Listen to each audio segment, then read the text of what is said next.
ছেলে হওয়া এত সহজ না, অনেক কিছু ঘোরে আমাদের মাথায়। সব তো তোমার বইলা বোঝানো যাবে না, তারপরও কিছু বলি শোনো। আমরা ছেলেরা বউর সামনে মার সাথে ভালো করে কথা বললে মারা চলে থাকা সন্তান, আবার মার সামনে বউর সাথে ভালো করে কথা বললে বউর গোলাম। নিজের ছেলে মেয়েদের যদি মারি আমাদের দয়া মায়া নাই, আর ওই ছেলে মেয়েদের যদি কিছু না বলি আশকারা দিতেছি। নিজের বউরে দিয়া যদি জব করাই সেই ক্ষেত্রে আমি বউর কামাই খাই, আর যদি বউরে দিয়া জব না করাই আমি সন্দেহ করি।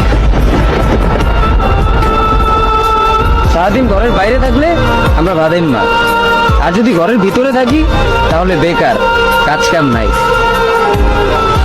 আর এই তোমাদের মেয়েদের গায়ে যদি আমরা ভুলেও টাচ করি না আমরা নির্যাতক, আর যদি তোমরা মেয়েরা আমাদের গায়ে হাত তুলো আমরা কাপুরুষ। আর একটা ছেলে কি বা করে পুরো লাইফে নিজের জন্য? Likey